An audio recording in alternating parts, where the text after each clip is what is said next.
Some of the foods we grew up with, the ones that filled our lunchboxes, our breakfast bowls, and our soda cups, are so familiar, we barely think twice about them. But what if I told you that many of these American favorites are outright banned in other countries? From neon sodas to rainbow-colored candies, the very flavors that shaped our childhood memories are seen as too dangerous overseas. This isn't just a story about what's on our shelves. It's about the strange divide between what Americans call comfort food and what the rest of the world calls unacceptable. Today, we're uncovering 5 iconic U.S. foods that are banned in other countries, and the surprising reasons behind their disappearance abroad. Let's begin with a drink so bright, so bold, and so uniquely American that some nations decided it was simply too risky to allow within their borders. For generations of Americans, cracking open an ice-cold Mountain Dew was a rush of neon green nostalgia. But in many countries, this citrus soda never made it to the shelf. Not because of taste, but because of what's inside. Mountain Dew was first created in the 1940s as a mixer for whiskey, but it truly became a cultural icon in the 1980s and 1990s. With its bright color, citrus kick, and extreme sports branding, it became the drink of choice for teenagers and gamers alike. But behind the branding was an unusual ingredient: brominated vegetable oil, or BVO. This additive was used to keep the soda's flavor evenly mixed, preventing the citrus oils from separating. To American kids, Mountain Dew wasn't just a soda, it was an experience. Commercials showed skateboarders, dirt bikers, and friends hanging out with the catchphrase, "Do the Dew." It became more than a drink. It was part of youth culture, a symbol of high energy and freedom. For many, the neon green glow was a staple of gas station stops, summer nights, and high school cafeterias. Here's the twist. While Americans guzzled it by the gallon, countries like the European Union and Japan banned Mountain Dew containing BVO. Studies linked the chemical to memory loss, reproductive issues, and even skin problems. Abroad, it was seen as too dangerous to consume, yet in the U.S., it stayed on shelf for decades. The soda that symbolized fun and energy for American teens was viewed elsewhere as a health risk in a bottle. And Mountain Dew wasn't the only sweet treat raising eyebrows. Some of the snacks we once proudly unwrapped at lunch are banned overseas for reasons just as surprising. For millions of American kids, nothing said lunchtime like peeling back the plastic wrap on a Little Debbie Swiss roll. But in other parts of the world, these beloved chocolate spirals never stood a chance. Little Debbie introduced its iconic Swiss roll cakes in the 1960s, modeled after the European roulade, but adapted for American tastes and for American convenience. Wrapped in shiny foil and later plastic, these snack cakes were soft, sweet, and cheap. They became a lunchbox legend, advertised as a treat that every child deserved. But what made them so long-lasting on store shelves wasn't just chocolate and cream. It was a cocktail of preservatives and artificial colors. For Americans, Swiss rolls weren't just food, they were part of growing up. Parents bought them by the box, kids traded them in the school cafeteria, and they became symbols of affordable indulgence in an age when processed snack foods were booming. Their shelf life made them convenient, and their sugary swirl made them irresistible. Here's the catch. Many of the ingredients that gave Swiss rolls their long shelf life, like yellow 5, red 40, and certain preservatives, are banned in the European Union and other countries. Health officials overseas raise concerns about hyperactivity in children, links to allergic reactions, and even potential cancer risks. While Americans unwrapped Swiss rolls without a second thought, other nations saw them as unsafe. It's a strange contrast. A snack that felt like pure comfort here at home was treated as a hazard abroad. But it wasn't just the sweet stuff under fire. Even one of America's favorite sources of protein, a dinnertime staple, found itself banned on the other side of the world. In America, salmon dinners are seen as healthy, a symbol of clean eating and family meals. But in countries like Australia and New Zealand, much of the salmon Americans eat has been banned. Salmon has always been valued as a rich source of protein and omega-3 fatty acids. But as wild salmon supplies dwindled, the U.S. turned heavily to farm-raised salmon to meet demand. Starting in the late 20th century, massive fish farms produced millions of pounds of salmon each year. These fish were fed processed pellets, often dyed with artificial colorants to give the flesh its signature pink-orange hue.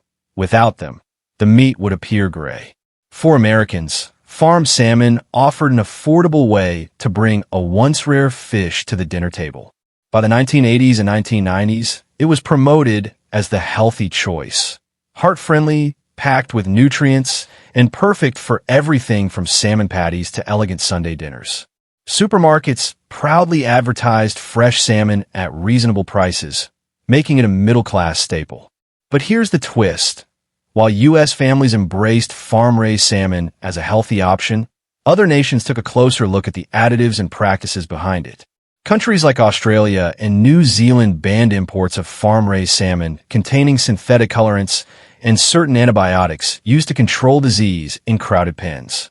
To them, the salmon wasn't natural, it was chemically engineered. For Americans, the dish symbolized health and prosperity, but abroad, it symbolized risk and over-industrialization. And salmon wasn't the only colorful food under scrutiny. One of the most iconic candies of all time, with a rainbow of flavors, has also been banned overseas. For many Americans, childhood memories taste like Skittles, that burst of color and the famous promise to taste the rainbow. But in some countries, those rainbow-colored candies were seen as dangerous enough to ban. Skittles first hit American shelves in the late 1970s, quickly rising to fame as a fruity alternative to chocolate candy bars. With their chewy texture, bold colors, and playful advertising campaigns, Skittles became a cultural phenomenon in the 80s and 90s. Kids poured them into movie theater popcorn, traded them on the playground, and stuffed them into Halloween buckets by the handful. Their identity rested on bright, almost glowing colors, the kind made possible by additives like titanium dioxide and synthetic dyes.